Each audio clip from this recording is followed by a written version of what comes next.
Senhor é bom, amém? Em todo o tempo Ele é bom. E por isso nós estamos aqui nesta noite, você pode se assentar. Por isso nós estamos aqui no domingo da Igreja Perseguida, como irmãos que creem que somos uma igreja vencedora e que as portas do inferno não podem prevalecer contra ela. Nós temos essas chaves dadas pelo Senhor, as chaves do reino. E o Senhor conferiu essa chave para que nós tivéssemos autoridade. O que ligássemos aqui na terra seria ligado nos céus. O que desligássemos aqui na terra seria desligado nos céus.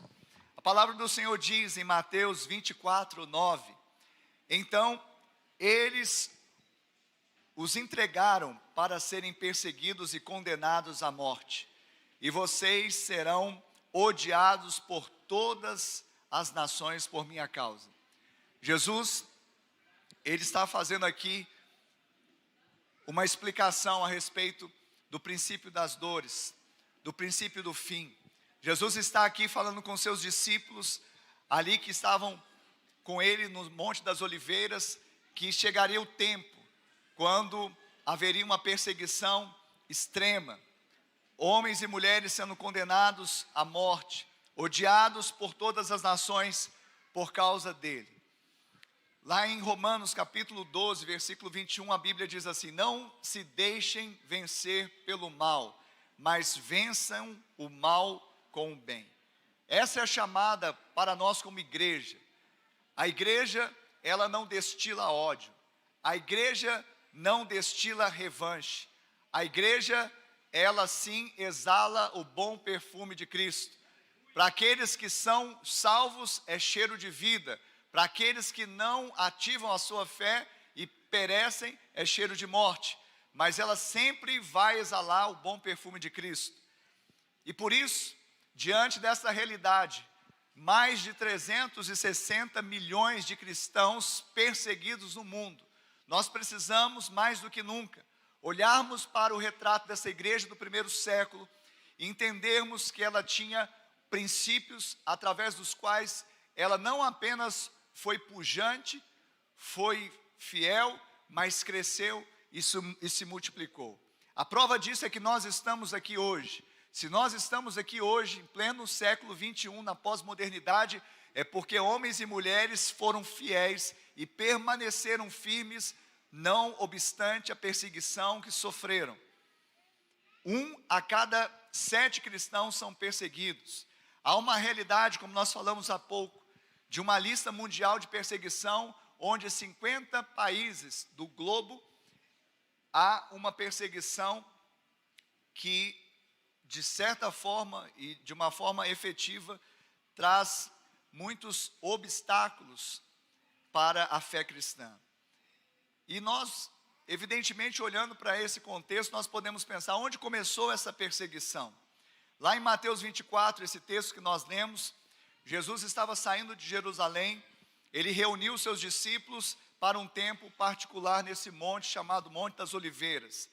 E ali ele começou a falar sobre essas palavras exatamente que eles haveriam de passar. Eles chegariam a esse tempo, ou pelo menos outra geração chegaria a esse tempo e passaria como cristão essas privações e perseguições. Quando nós olhamos então para o retrato dessa igreja, dos 12 apóstolos de Jesus, apenas um, quantos? Apenas um, não morreu martirizado, morreu uma morte, vamos dizer assim, leve, que foi o apóstolo João. Até Tiago, ele também foi martirizado. E todos os outros discípulos ou apóstolos de Jesus foram. Matias, que substituiu Judas, também morreu martirizado por pregar o evangelho. Nós vemos então uma igreja que começou a experimentar muito antes daquilo que Jesus estava profetizando, que seria no princípio das dores, essa perseguição, essa opressão. Eles começaram a viver isso no primeiro século, mas os homens e mulheres permaneceram fiéis. Diga, fiel. Diga, eu sou fiel. Mas sabe, a fidelidade tem um preço. E a fidelidade para esses homens e mulheres custou exatamente essa perseguição. Eles foram hostilizados, eles passaram por maus tratos, eles viveram exatamente um contexto de opressão, mas eles olhavam para Jesus, eles tomaram as palavras de Cristo e eles esperaram uma recompensa, porque eles sabiam que a esperança deles não se restringia, não se resumia em Cristo somente nesta vida, mas a esperança era no porvir. A nossa esperança também em Cristo não se resume apenas nesta vida, apenas em ter um carro, apenas em ter uma casa, apenas em ter uma família, apenas em ter uma faculdade, um progresso. Não, a nossa esperança em Cristo, ela vai ecoar para a eternidade. Fala de nós termos a nossa salvação, mas também entrarmos no reino de Deus, como nós estudamos há pouco tempo nessa casa, nessa igreja. E é interessante, quando nós olhamos para a palavra de Deus, especialmente no capítulo 4 de Atos, nós vamos ver exatamente o marco da perseguição. Pedro e João estavam então ali em Pentecostes, pregaram, e na medida em que eles pregaram, isso trouxe um reboliço em Jerusalém. Eles então, em determinado momento, às 3 da tarde, vão entrar no templo chamado Formosa, e ali, ao entrar, tinha um coxo de nascença. Então eles falam para aquele coxo: prata e ouro não tem, mas o que eu tenho eu te dou, levanta e anda. E aquele homem começou a andar, e aí começou então a incomodar os religiosos daquela época. Ali no capítulo 4, então é o marco da perseguição. Adiante, o primeiro mártir que foi de fato martirizado foi Estevão. No consentimento de Paulo, ele foi apedrejado até a morte. Nós vemos também adiante o primeiro apóstolo de Jesus, que era Tiago, filho de Zebedeu, irmão de João, também ser degolado por pura maldade de Herodes. Nós vemos esse contexto, mas Jesus, quando disse em Mateus 24:9, nós lemos, não queria atemorizar, não queria intimidar, não queria que aqueles homens ficassem encavernados, ficassem, amedrontados, inertes. Não, ele queria encorajá-los, ele queria, que eles pudessem se prevenir para esse tempo, mas se prepararem também para esse tempo. O Senhor está nos chamando também como igreja, hoje, no século 21, para nos prepararmos para esse tempo. Algumas pessoas estão falando, nós estamos passando um tempo sem precedente de imoralidade, de devassidão, de valores invertidos, mas eu vou falar, é a nossa geração, é o nosso tempo. Esses homens passaram no tempo deles também privações. Então nós temos que estar preparados e não nos desviarmos das palavras de Jesus. E Jesus, ele disse em Mateus 5, 11 e 12, assim: bem-aventurados serão vocês quando por minha causa os insultarem, perseguirem, levantarem todo tipo de calúnia contra vocês. Alegrem-se, diga, alegrem-se. Agora olha para o seu irmão e fala assim, alegre-se. Diga assim, regozije. Vou melhorar assim, tenha regozijo. É aquele, diretor da empresa, chama a secretária, fala, secretária, marca a reunião para sexta-feira. Aí ela fala, sexta é com S ou com C cedilha? Ele fala assim, muda para quinta-feira, por favor, essa reunião. Então, fala assim, alegre-se e tenha regozijo, para a gente evitar essa palavra difícil aqui, meu Deus. Por isso que eu gosto da NAA, Colocar aqui a ARA, Almeida Revista e atualizado. Então Jesus está dizendo o quê? Bem-aventurados serão vocês. Bem-aventurança é um estado acima da alegria ou da felicidade. Ele fala que vocês serão bem-aventurados, ou seja, nesse status mais alto do que a alegria e a felicidade, quando, por minha causa, insultarem vocês, perseguirem vocês, levantarem contra vocês todo tipo de calúnia.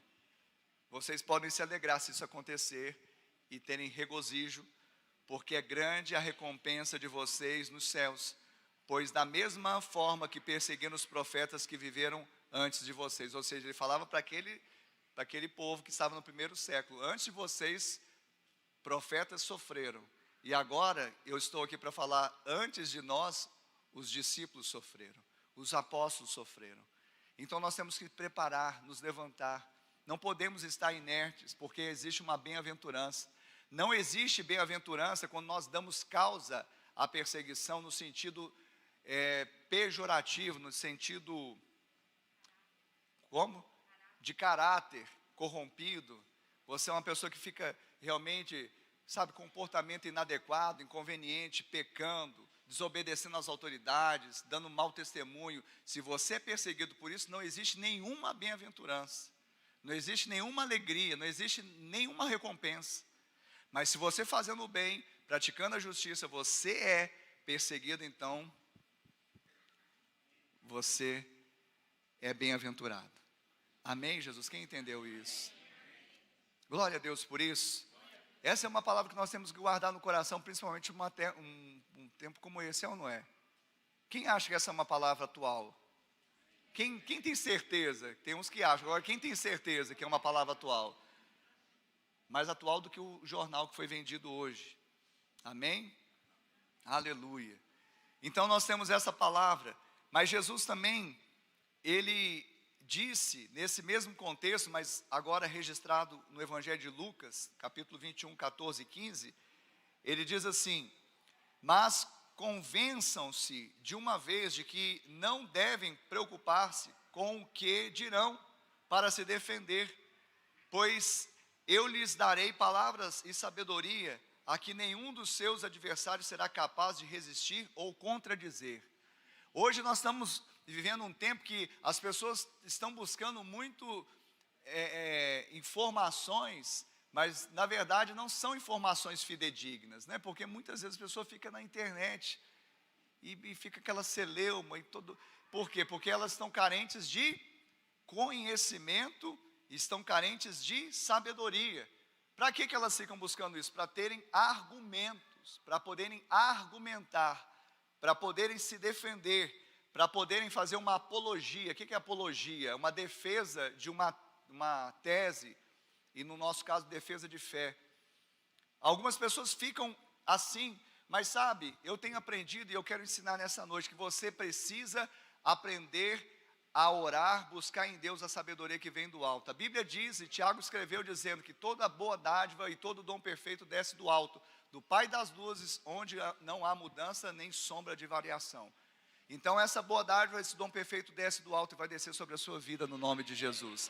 A palavra de Deus diz também, lá no Sermão do Monte, Jesus ensinando, ele diz: olha, se alguém quer sabedoria, quem deseja sabedoria, peça a Deus que nada lhe impropera, ele não resiste, mas ele, ao contrário, dá liberalmente aos que pedem. Quantos desejam sabedoria?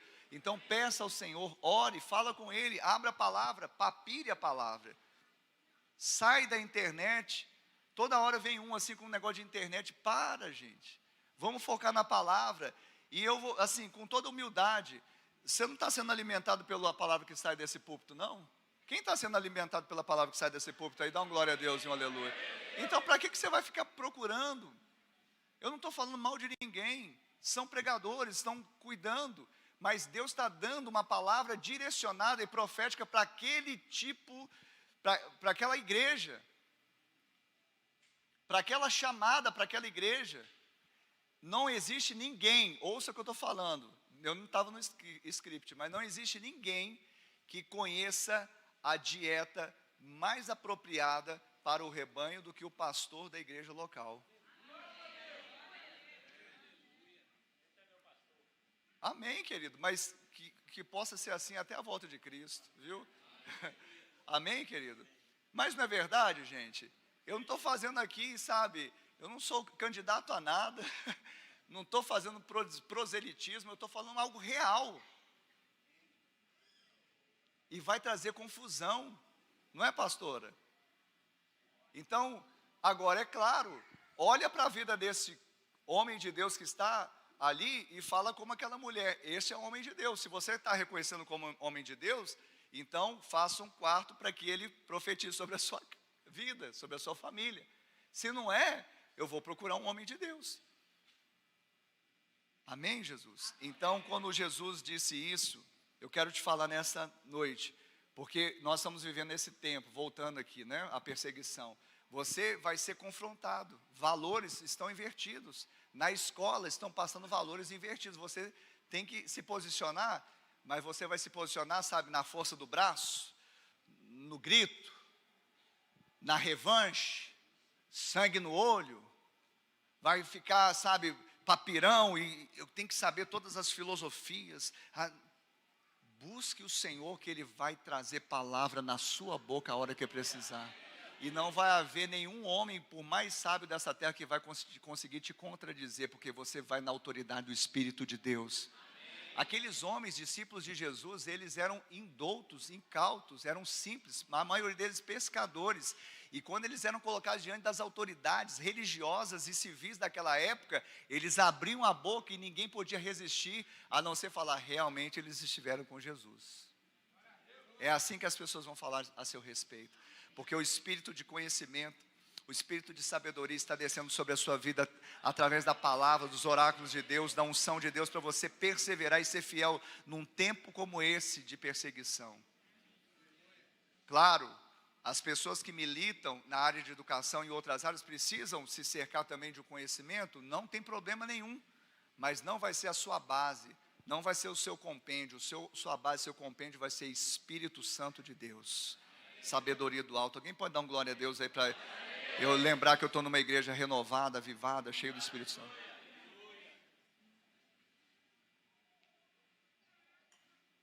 Amém, Jesus? Jesus caminhou com seus discípulos em toda a adversidade que se apresentou, e quando Jesus orou pelos seus apóstolos, segundo os registros de João, ele disse: não rogo que os tires do mundo, mas que os proteja do maligno. Em outra versão, não peço que os tires do mundo, mas que os livres do mal.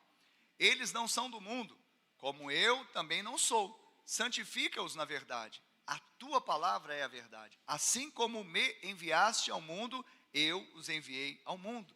Ou seja, Jesus está dizendo, orando ao Pai, dizendo: olha, eu não peço que os tires do mundo. Eles ficarão no mundo e sofrerão perseguição, sofrerão dificuldades. A minha preocupação, Pai, nessa oração não é que o Senhor os arrebate, mas não é que os tires do mundo, mas que o Senhor tire o mundo de dentro deles. O problema não é estarmos no mundo, pelo contrário, isso é a solução. Vou repetir, o problema não é estarmos no mundo. Um crente no mundo é solução. Por quê? Porque Jesus não falou, seja sal da igreja, luz da igreja. Não, ele falou, seja sal da terra, luz do mundo. Então, o crente no mundo não é problema, é solução, porque ele é luz. Amém, Jesus? O problema é quando o mundo está dentro do crente. Esse é um problema.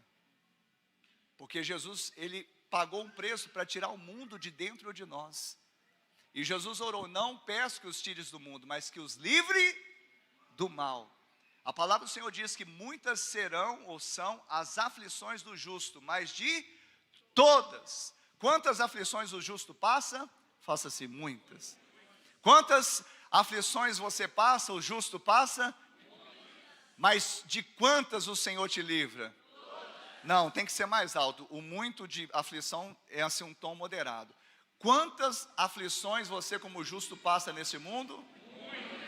Agora, de quantas o Senhor te livra? É isso aí, você entendeu. Amém, Jesus?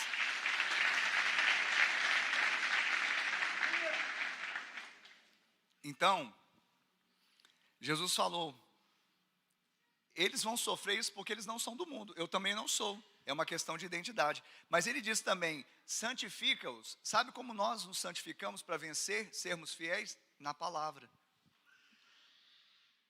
Na palavra.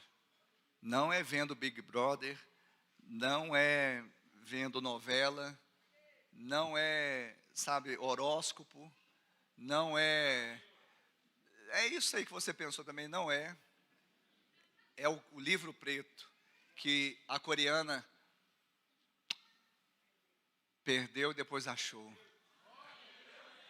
Porque mesmo que tivessem salteado a coreana do seu livro preto, ela guardou as palavras do Senhor no seu coração para não pecar contra Deus e permaneceu fiel. Amém, Jesus?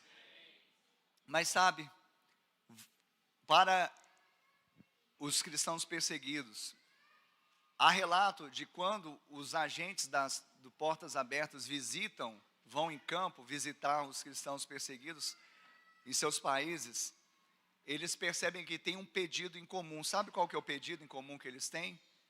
Orem por nós, para que haja o que houver, permaneçamos firmes na fé. Orem por nós, para que, havendo o que houver, nós permaneçamos fiéis na fé. Quantos gostariam de receber uma oração como essa? Você e eu precisamos permanecer em fé, mas aqui no Ocidente é mais fácil permanecer em fé. Então você que está de pé, cuide para não cair, mas se ajoelhe para orar pelos irmãos que estão com os joelhos trôpegos por causa da perseguição. É um encargo nosso, orarmos por eles, para que eles sejam atendidos no pedido, o único pedido. Eles não pedem dinheiro, casa, não pedem nada, a maioria deles em comum pede: orem por nós, para que aconteça o que acontecer, nós permaneçamos fiéis na nossa fé. E às vezes a gente fica aqui com uns medinhos. Agora vai acontecer isso. Mudou agora a política, eu não sei o quê. Meu Deus, se o Senhor é por nós, quem será contra nós? Sabe, nós estamos passando esse momento, eu creio que é permissão de Deus para a igreja se levantar, para a igreja, sabe, se apresentar, para a igreja, sabe, romper, sair da zona de conforto, sair dos bancos institucionais da organização que tem um CNPJ e começar a ser sal da terra e luz do mundo. Nós estamos passando por esse tempo e provavelmente serão tempos mais difíceis os que nós vamos enfrentar, os nossos filhos, para que nós saibamos que o Senhor é Deus, que nós dependemos dEle, não estamos seguros com política, com economia, com isso ou aquilo, nós estamos seguros em Deus, em Cristo Jesus.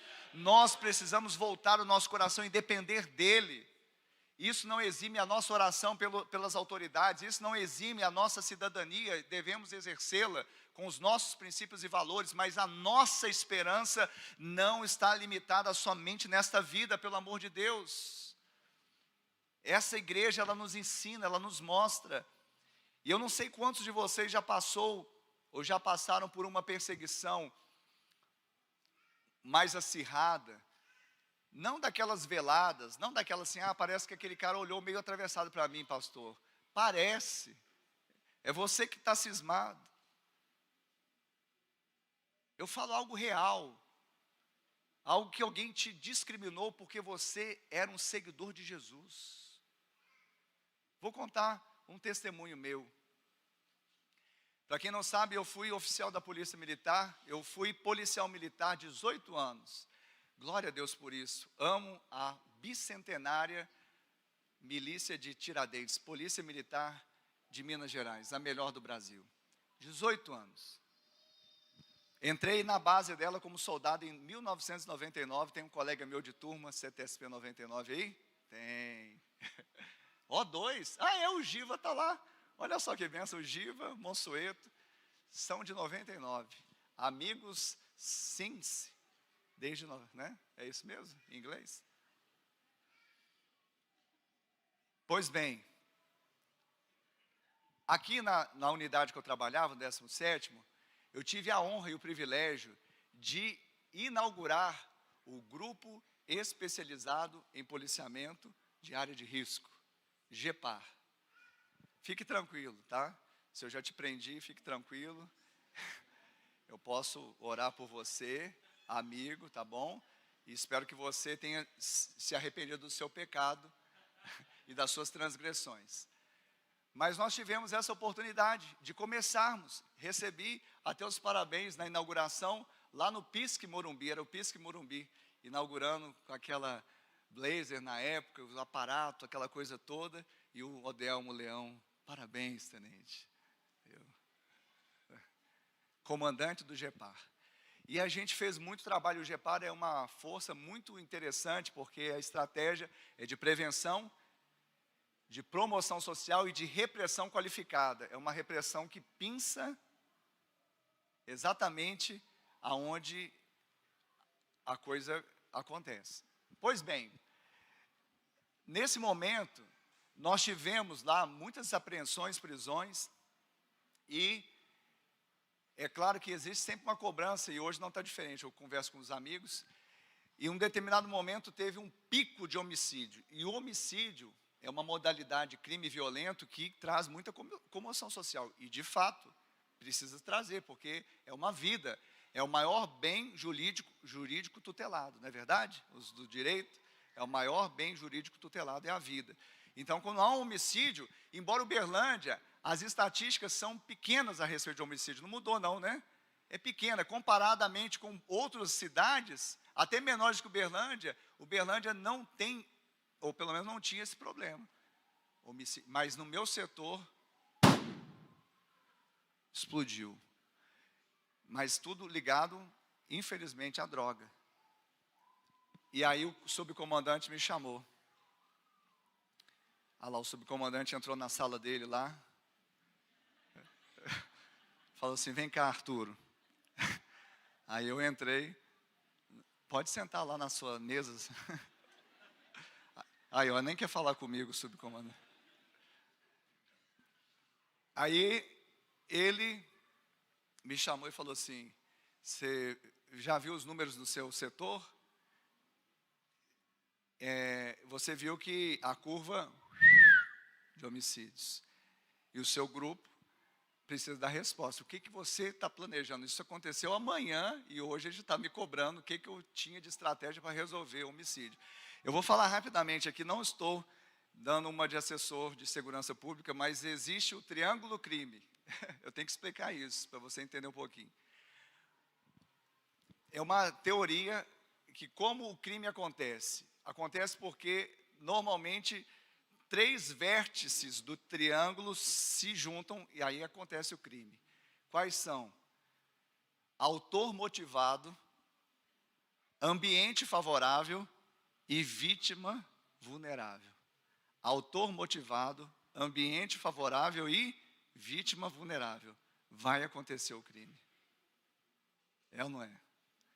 Aí, as nossas estratégias, né, Érica, é o quê? Mexer pelo menos com um dos vértices, porque se você tira um vértice, você previne o crime. Só que, olha só, pastor, então está tudo fácil, pastor. Cai para dentro, pega o GEPAR e quebra um desses vértices. Só que deixa eu contar uma história para você, e os amigos aí vão saber disso. O homicídio, ele não segue literalmente o triângulo do crime. Como assim? Por quê? Porque no homicídio basta um vértice e a coisa vai acontecer. Você pode ter uma vítima precavida, você pode ter um ambiente não favorável, mas se você tiver um autor motivado, a tendência é acontecer. Então é dificílimo você promover uma estratégia para fazer prevenção de homicídio.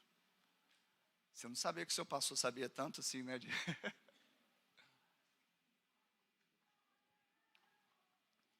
Pois bem, aí, então, diante disso, o subcomandante me fala, e aí, o que você está fazendo? Aí eu pensei, estou orando.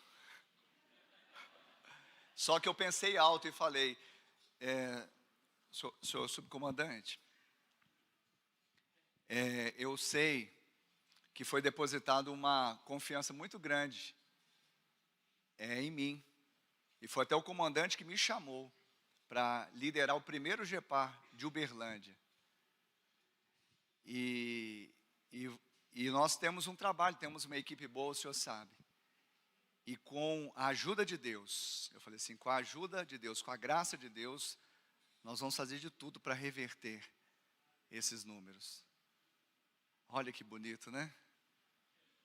Mas espere para a gente continuar, porque aí eu vou voltar aqui na mensagem. Aí ele olhou para mim assim e falou assim: o quê? Deus? Você fica falando de Deus, né? Você fica falando aí nos corredores, né? E você acha que isso é bonito? Você acha que isso é bom? Você acha que as pessoas gostam de te ouvir falando de Deus? Ele não pode fazer nada por você. Eu quero saber o que você vai fazer com esses números aqui. Porque se você não mudar esses números, nós não vamos querer você mais nesse grupo, liderando. Não. Nós não vamos querer mais você na companhia que você está. Não vamos querer você mais na unidade, no batalhão. Aí já começou a dar um aperto que eu falei: será que eu vou ser mandado para Jampruca? Porque é qualquer batalhão, então, do estado de Minas Gerais. E aquilo eu percebi na hora, que a minha luta não era contra a carne e sangue, mas contra principados, potestades e forças espirituais da maldade. Era um homem fazendo o seu trabalho, também querendo ver resultado, mas sendo usado por o inimigo, usou armas de ferir. Você já foi ferido assim? Você já foi perseguido assim? Expressamente fala, por causa do seu Deus, por causa da sua fé.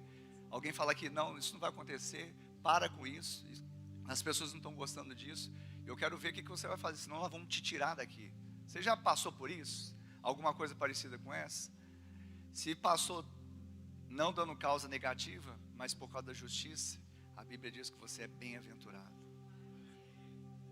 Eu saí daquela sala com a mesma voz, embargada, porque eu não conseguia falar. Porque até então eu estava tão inocente falando com ele. Mas lembrei também, nós somos como ovelhas mudas indo para o matador, como o nosso mestre foi. Aí eu saí nos corredores ali com a voz embargada, sabe, com aquele choro contido. Cheguei em casa, compartilhei com a Ana, nós oramos. E aí, para resumir a história, eu acho que isso foi no meio do ano, segundo semestre do ano, mas chegou em dezembro. E nós trabalhando, colocando as estratégias que tínhamos, tirando da manga o que podíamos, trabalhando dia e noite. E chegou no final do ano, tinha uma solenidade. Essa solenidade era para homenagear aqueles que tinham prestado bom serviço durante um período. E de repente me chamaram e falaram: olha, para você apresentar na solenidade. E eu fiquei assim: por quê? Será que eu vou participar da solenidade? E eu fui pego de surpresa, porque naquela solenidade perfilaram os militares e o mestre de cerimônia chamou: quero que se ponha aqui em lugar de destaque, primeiro-tenente Ricardo Arturo Tatis Batista. Aí eu me coloquei lá junto com os outros companheiros, e aí quem sai, não da sala, porque era no pátio, com um certificado, não sei se era nota meritória ou elogio individual, e entrega nas mãos desse que vos fala, dizendo assim: parabéns, você conseguiu. O subcomandante.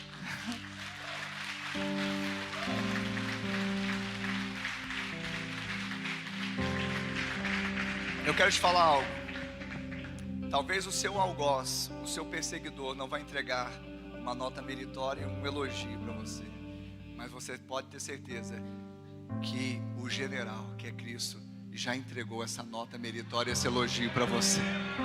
Ele já entregou na sua mão. Diante de Deus, pelo sangue de Jesus, você já está aprovado. Você não merecia, como eu não, mas Ele nos fez merecedor, porque Ele nos amou. E com amor eterno Ele nos amou. E agora você é tudo aquilo que Ele deseja que você seja, para cumprir um propósito. Para a graça que você está recebendo e que eu recebi, eu possa compartilhar com outras pessoas. É isso, é sair da casinha. Acharmos que nós estamos passando uma situação difícil. Pode ser difícil, eu não quero subestimar, como eu falei aqui, aquilo que você está passando. Não é fácil, talvez uma perseguição, talvez algumas coisas em alguma medida. E talvez na sua maturidade de fé, talvez se coloque como algo gigantesco. Eu não quero subestimar, não quero, diminuir. Mas eu quero que você faça, traga à memória o Salmo 121. elevo os meus olhos aos montes. De onde me virá o socorro? Meu socorro vem do Senhor, Criador dos céus e da terra.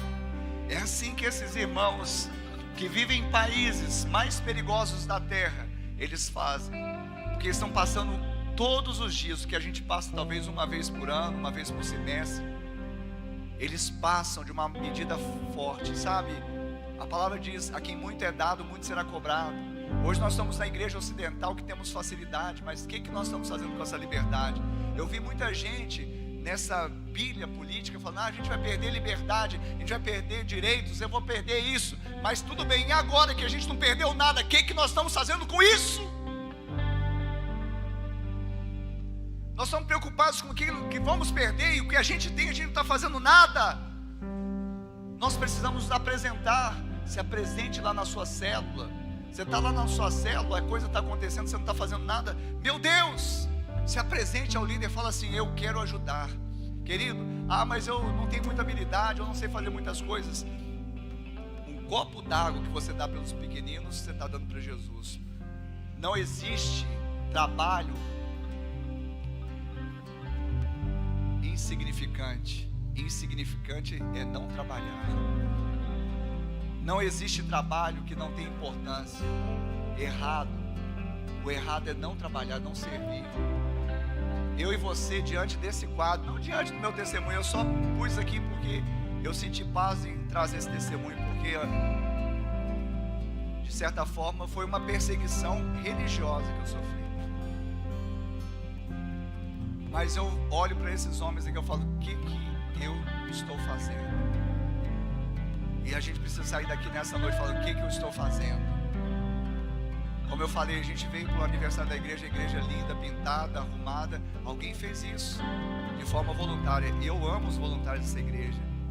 Algumas pessoas talvez vão ser chamadas a serem integrais na obra, ou receberem por alguma prestação de serviço. Amém, são trabalhadores, não tem problema. Mas sabe, eu amo quando uma pessoa vem aqui e faz um trabalho de serviços gerais ou qualquer outro tipo de trabalho, entregando o seu talento e o seu tempo. Eu amo isso. Por quê? Porque ela está sendo fiel no pouco. Às vezes vai ser promovida e vai receber por isso. Mas por quê? Porque já aprendeu a fazer sem receber nada por isso. O que recebe não vai interferir em fazer. Então, na sua célula, se apresente ao líder de célula. Fala: eu quero ajudar. Me dê uma ficha para ligar, para consolidar. Me dê alguém para discipular. Me dê uma tarefa para eu fazer aqui. Me dê um violão, mas você não sabe tocar, eu vou aprender. Me dê uma jarra de água para servir os irmãos. Mas vamos fazer algo para o louvor da glória de Deus. Essa igreja, algumas pessoas falam: pastor, eu quero ir para uma igrejinha pequena, porque lá estão precisando. Não sabe de nada, inocente. Você acha que essa igreja, e ela é grande, glória a Deus.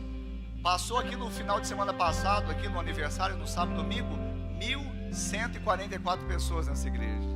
Uma igreja grande, para usar um termo bonito, uma igreja emergente. Mas deixa eu falar uma coisa para você. Se você for ver as pessoas que às vezes garram no chifre do boi, no arado, e faz a coisa acontecer,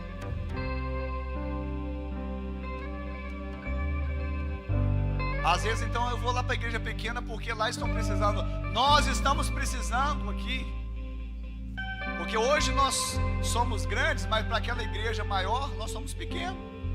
E há 18 anos atrás nós começamos, sabe aonde? Numa casa.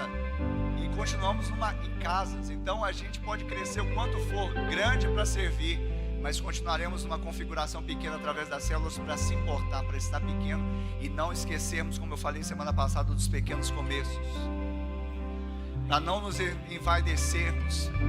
Isso, plataforma, eu já falei, é a menor parte do ministério do pastor. Tem gente que acha bonito, glorioso. Amém? Que bênção, né? Eu gosto. Hoje eu tirei até um colete assim que estava até empoeirado lá para ficar mais bonito. Que legal. Mas sabe, isso aqui representa o que? 2 horas. E amanhã, pastora? E terça-feira? E quarta? E quinta? E sexta? E sexta indo lá no bombeiro, não é? Para renovar a VCB. indo no escritório do advogado para pegar a ata da nova diretoria para levar no banco. Porque hoje o pastor não é só pastor que prega, ele também é gestor de finanças, de pessoal, de logística. Mas se tiver alguém para falar assim, pastor, estou do seu lado, o que preciso fazer? Eu quero ser um office boy dessa igreja. Amém, Jesus? Essa palavra é para encorajar, não é para ninguém sair daqui. Eu quero ver Jesus esquentando, ardendo o seu coração, e você se levantando, falando, eu quero servir, eu quero, porque diante disso eu estou no lucro. Como o Paulo falou, não devais coisa nenhuma a ninguém, a não ser o amor de Deus. Nós montamos a Conjure, né, Dr. Franklin, uma comissão de advogados que assessoram voluntariamente a igreja nos temas que nós precisamos. Olha só que legal, que bênção, não é verdade?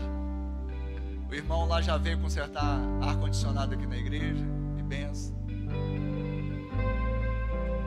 Isso é presente, isso é presente. Amém? Amém, querido? Você pode ficar de pé no seu lugar? Nós estamos livres. Nós estamos livres, nós estamos livres. Eles estão presos, mas estão livres também. Mas nós que estamos livres, nós temos que dar um bom testemunho a respeito dessa liberdade, porque senão ela se converte em libertinagem, em ociosidade. Não, isso tem que arder no nosso coração, e nós precisamos realmente levantar essa bandeira do Evangelho. A de Jeová Nissi, Ele é a nossa bandeira. Feche os seus olhos, coloque a mão no seu peito, na altura do seu coração. Sim, vai valer a pena. Porque bem-aventurados são aqueles que são perseguidos por causa da justiça. Bem-aventurados são aqueles que sofrem calúnia. Bem-aventurados aqueles que permanecem fiéis, se apresentam diante de Deus, porque eles estão preocupados não mais com a sua salvação, porque essa já está resolvida, mas com o reino, em reinarem em vida e fazer com que esse evangelho chegue a outros de uma forma direta ou indireta, na ponta da linha ou no suporte, no apoio, entregando talentos, dons, tesouro, mas fazendo parte, sendo protagonista da sua própria história, do evangelho da graça, e entendendo que a vida não é mais preciosa a menos que cumpra o chamado. É essa chamada que a igreja perseguida nos traz nesta noite. Eu queria que você, com sua mão no seu peito, com os olhos fechados, repetissem esta oração após mim, dizendo: Senhor, digam todos em alta voz: Senhor, nesta noite eu ouvi a tua palavra e ela fez diferença no meu coração, ela gerou fé. Por isso agora eu confesso com a minha boca que Jesus Cristo é o meu Senhor, é o meu Salvador, e creio em meu coração que Deus ressuscitou Jesus dentre os mortos. Salva-me, Senhor, escreve o meu nome no livro da vida e salva-me, Senhor. E eu, papai, diga, e eu, papai, que estive em teus caminhos, na tua presença, na tua obra, na tua casa, mas me afastei, me desviei, me esfriei. Hoje, arrependido eu volto, na certeza que sou aceito, sou recebido em seus braços de amor. Coloca anel no meu dedo, sandálias dos meus pés, e me dê vestes novas, porque o filho volta para a casa do Pai, para a presença do Pai, para a família de Deus. Ainda com seus olhos fechados, eu quero perguntar aqui nesta noite, se você fez esta oração e se identificou com ela, dizendo: é a minha oração, é a minha vida, a minha história e também a minha decisão. Levante agora uma das suas mãos que eu quero orar por você. Isso. Levante a sua mão aí. Eu vejo mãos levantadas. Eu vejo várias mãos levantadas. Se você está dizendo, é a minha oração, é a minha história e também hoje é a minha decisão, levante a sua mão que eu quero orar por você. E eu quero fazer um convite. Não vou orar simplesmente por você, mas vou orar com você. Então eu te convido a sair do seu lugar agora, vir aqui à frente para nós orarmos juntos. Você que levantou a sua mão, pode sair do seu lugar, viu?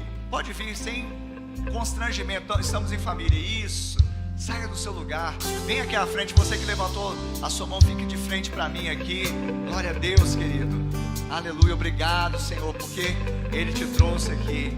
Obrigado, Senhor, pela sua vida que te trouxe aqui nesse lugar para ouvir essa palavra nessa noite. Saia do seu lugar. Você que levantou a sua mão, se você viu, se você tem liberdade, alguma pessoa do seu lado levantou a mão, fala, olha, o seu lugar não é aqui, o seu lugar é lá na frente. Vem, vem, vem, vem, vem, vem. Isso mesmo, vem. Eu quero irmãos e irmãs consolidadores aqui para ajudarem, para orarem, para cobrirem essas vidas, porque, gente, esse é o sentido, esse é o significado. De graça nós recebemos, de graça nós estamos dando. Os cristãos perseguidos, eles sofrem tudo para pregar o evangelho que nós estamos pregando aqui, para uma vida se salvar. Olha só que privilégio nós temos, que as vidas estão chegando para serem salvas, reconciliadas. E nós abençoamos essas vidas agora e dizemos que sobre elas não vale encantamento, não vale magia. Nós declaramos, Pai, um novo tempo de restauração. Dizemos, Pai, que não há condenação para aqueles que estão em Cristo Jesus, o nosso Senhor, e nada pode separá-las do amor de Deus, porque estão em Cristo Jesus. O nome no livro da vida, Pai, anel no dedo, porque o Filho volta. Aquele que estava perdido foi achado, aquele que estava morto reviveu. É uma nova história, é festa na casa do Pai, uma vida nova, cheia de sentido. Pai, eu quebro agora e desato toda espírito limitante, crença limitante, que talvez tentou abortar os sonhos, dizendo que não era, não podia e não tinha. Eles são, têm e podem o que a Bíblia diz. Eu declaro isso, Pai, porque é um novo tempo agora, onde eles vão experimentar o melhor desta terra, porque o Senhor é com eles, e o Senhor não os abandonou, pelo contrário, há uma festa agora, porque eles estão aqui, diante do Senhor, diante da família de Deus, em nome de Jesus, amém. Vocês que estão aqui à frente, eu sei que nessa hora há um turbilhão dentro de nós, os olhos se enchem de lágrimas, o coração acelera, e eu olhar para vocês, eu me vejo, é como se fosse um espelho, que eu me lembro do meu dia, aquele dia feliz, que eu não queria mais saber de nada, a não ser correr para os braços do Pai, o que vocês fizeram. Sabe, eu tenho convicção que pela fé vocês podem sentir o Pai abraçar vocês pela fé. E Ele está dizendo nessa hora que nada mudou. Vocês são filhos amados. Ele amou cada um de vocês com amor eterno, e com a bondade dele, Ele os atraiu. Mas sabe, Ele tem uma outra boa notícia para vocês, que nessa jornada que nós temos até o dia de Cristo, junto com essa igreja perseguida, nós precisamos uns dos outros. Assim como os nossos irmãos lá no campo precisam de nós, nós aqui também, no campo urbano, na missão urbana, na cidade, no dia a dia, nas provações, nas adversidades, na cultura desse mundo que nos oprime, nos pressiona. Precisamos uns dos outros. Então eu quero falar para vocês que vocês também têm uma boa notícia, que é ter uma família. Porque se nós temos o mesmo Pai, nós temos o mesmo irmão mais velho que Jesus, então somos irmãos uns dos outros. Então eu vou contar até 3, para que depois dessa contagem vocês se voltem para trás e recebam um abraço dessa família. Ela é numerosa, parte dela está aqui, a família da fé, a família Batista do Amor. Pode ser? Vou contar até 3 com a igreja. Vamos lá, igreja? 1, 2, 3. De braços abertos quero te receber. Eu estava esperando você. Pra mim você é tudo que eu sonhei um dia. Eu te amo.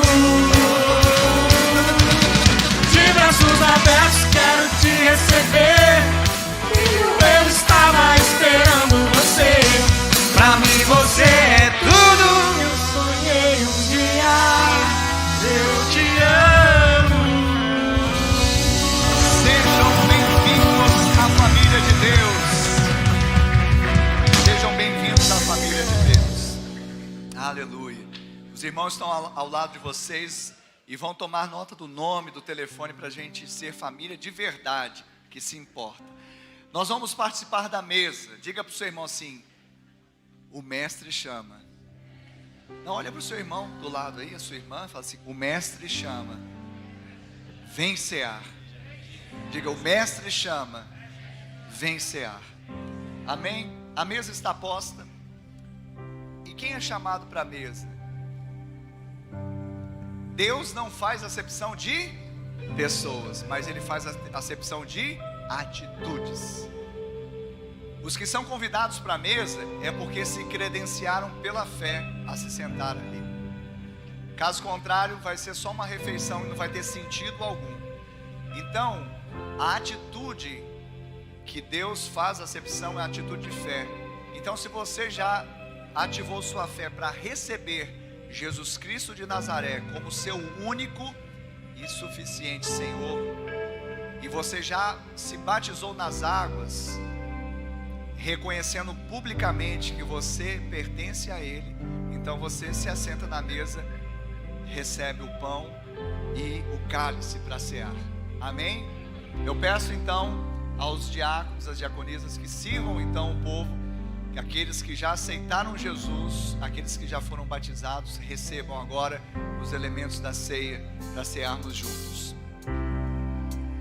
O universo chora, o sol se apagou, ali estava morto o Salvador. Seu corpo lá na cruz, seu sangue derramou, o peso do pecado Ele levou.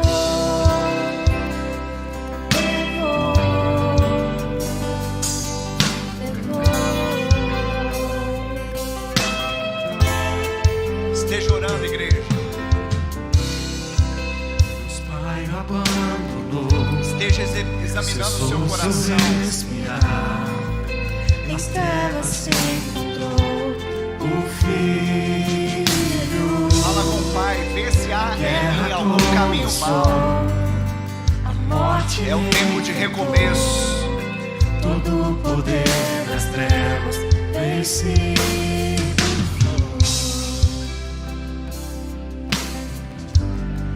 Seguro Se abriu, nada vencerá seu grande. Isso, igreja. Vai orando, vai fazendo dessa canção a sua oração, pedindo ao Senhor esse recomeço. Aleluia. Deus está fazendo uma obra grande. Sabe, a instrução para a ceia: examine-se, pois, o homem a si mesmo. Ninguém pode fazer isso por você. Seu cônjuge não pode fazer isso por você. Seu pai não pode fazer isso por você. Examine-se, pois, o homem a si mesmo, e beba do pão, beba do cálice e coma do pão. Sabe, nós precisamos discernir o corpo. Quem não discerne o corpo, come e bebe juízo para si. O que é isso? A respeito de pecado, sim, também, mas especialmente a respeito da nossa posição no corpo. Discernir o corpo é saber que eu não sou parte de uma organização que tem um CNPJ.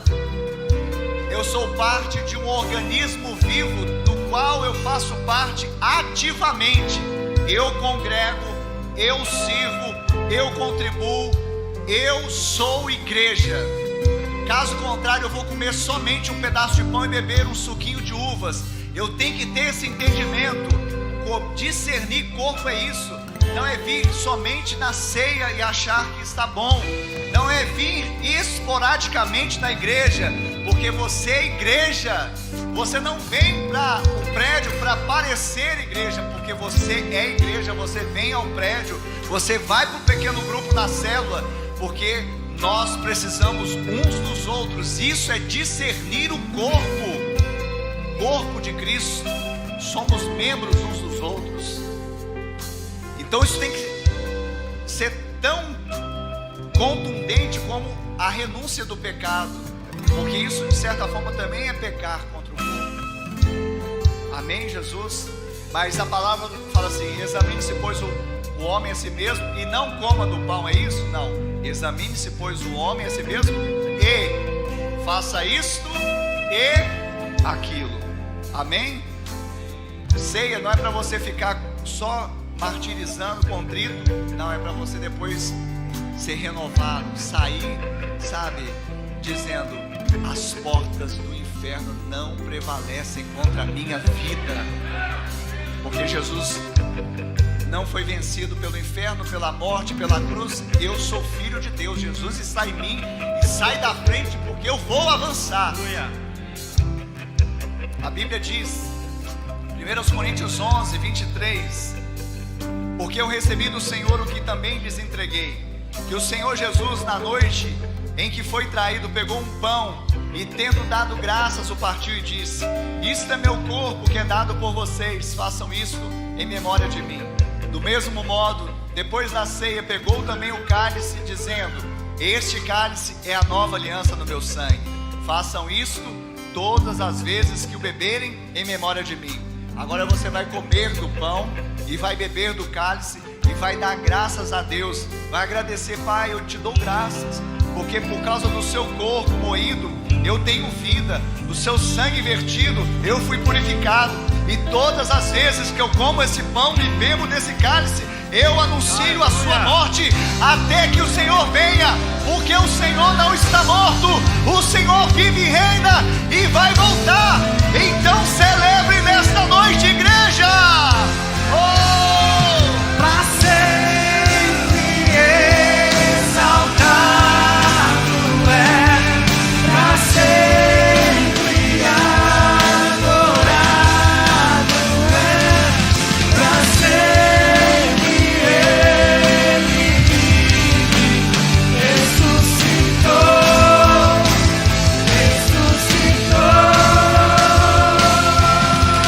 pra sempre exaltado é, pra sempre adorado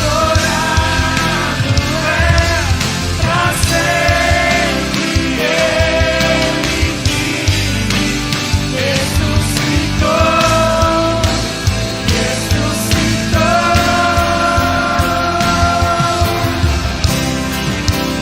Cantamos aleluia, cantamos Cante, igreja, aleluia, cante aleluia. cantamos aleluia.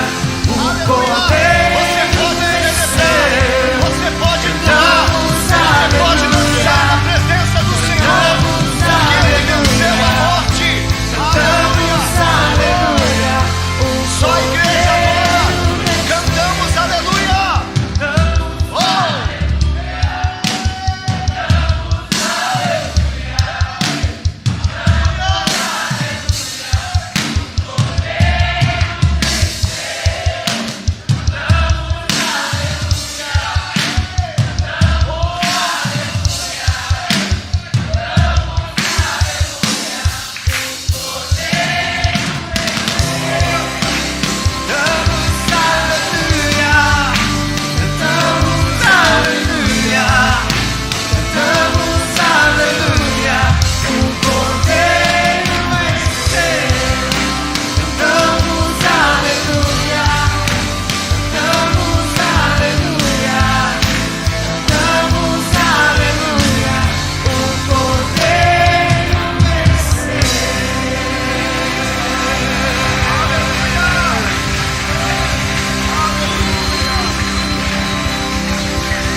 Ainda nessa celebração, ainda nessa atmosfera, não saia. Nós já estamos quase terminando essa reunião.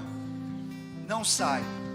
Nós temos ainda um ato profético, que é exatamente a entrada das bandeiras dos 11 países mais perigosos para os cristãos viverem no mundo. Em 11º lugar, a Índia. Em 10º lugar, o Sudão. Em 9º lugar, o Afeganistão. Em 8º lugar, o Irã. Em 7º lugar, o Paquistão. Em 6º lugar, a Nigéria. Em 5º lugar, a Líbia. Em 4º lugar, a Eritreia. Em 3º lugar, o Iêmen. Em 2º lugar, a Somália.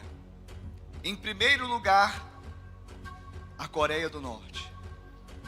E nós também vamos chamar aqui a bandeira desse país africano que nós aprendemos a amar, especialmente por causa da Thaís e do João, que são missionários, estiveram por vezes na nação de Moçambique, que na lista mundial de perseguição ocupa o 32º lugar. E Moçambique não era o top 50, passou o ano passado a ser, e esse ano ainda passou a ser mais perseguido ainda.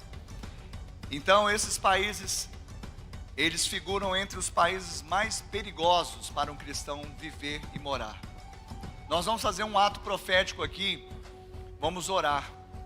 De manhã, talvez as pessoas não entenderam muito, algumas sim, outras não. Eu quero dar liberdade, você que é igreja, de sair do seu lugar quando começarmos a orar. E você pode vir aqui e tocar numa dessas bandeiras com um toque de amor e liberar uma palavra profética de bênção sobre essa nação. Como eu falei, não estava brincando, quem sabe Deus vai trazer um amor tão forte por uma dessas nações, ou por mais de uma. E quem sabe ao orar, como nós já temos orado há anos, e alguns países já não estão mais na lista mundial de perseguição. E quem sabe Deus vai te levantar para ser um cooperador e também, quem sabe, um missionário. Amém? Mas antes disso, nós vamos chamar aqui duas bandeiras que são muito especiais. A bandeira de Israel. A bandeira de Israel é a bandeira também que simboliza o povo de Deus. Israel foi escolhido como a nação para ser ali o lugar onde Jesus, o Salvador, nasceu. Por isso Deus tem um apreço. E a Bíblia diz que quem ora por Israel prospera. A Bíblia diz isso. E vamos chamar a bandeira mais bonita que tem no mundo todo, que é a bandeira da nossa nação Brasil. Eles vão subir aqui, nós vamos clamar. Eu quero chamar a pastora Ana, ela vai estar orando e nós vamos clamar, amém, queridos? Amém? Quem está aqui? Amém? Você entendeu? Agora nós vamos clamar por essas nações, orarmos por elas. E você tem liberdade de sair do seu lugar, vir aqui como um ato profético. Não tem misticismo nisso, mas abençoando essas nações, você tem liberdade para isso em nome de Jesus. Levante suas mãos. Pai, no nome de Jesus, nós oramos agora por todas essas nações. Nós clamamos a Ti e declaramos que esses países pertencem ao Senhor Jesus Cristo de Nazaré. Nós declaramos que essas nações pertencem a Jesus. Pai, nós oramos por cada cristão perseguido nessas nações, que eles sejam fortalecidos, que eles recebam, ó Pai, aquilo que eles precisam, a provisão que eles precisam nesse tempo, que a fé deles não venha se esmorecer, que a fé deles não venha se esmorecer. Pai, nós declaramos no nome de Jesus, renovação, avivamento espiritual, que o Senhor levante as grandes autoridades para defender os cristãos nesses países, que o Senhor levante as grandes instituições, Pai, para defender essas nações, para defender os cristãos perseguidos nessas nações. Nós oramos também, ó Deus, por Israel, aonde vai acontecer, ó Pai, a segunda volta do Senhor. Pai, no nome de Jesus, como nação brasileira, nós te pedimos perdão, ó Deus, porque o nosso presidente quebrou uma aliança com Israel. Isso é uma vergonha espiritual. Te pedimos perdão pelo nosso presidente, mas te pedimos que o Senhor levante as nações para defender Israel, que o Senhor levante os países, as autoridades para defenderem Israel, para fazerem uma aliança com Israel. Pai, no nome de Jesus, sabemos que a menina dos teus olhos proteja essa nação, Senhor, guarde Israel, Senhor. Te pedimos também que o Senhor, ó Deus, continue abençoando o Brasil. Livra o Brasil, Senhor, de uma crise. Livra o Brasil, guarde o Brasil, prospere o Brasil e que seja celebridade, celeiro do mundo, nação santa, avivamento para todos os povos, em nome de Jesus. Amém e amém. Amém, igreja. Aleluia. Louvado seja o nome do Senhor. Glória a Deus. Pastor, bênção apostólica. Aleluia.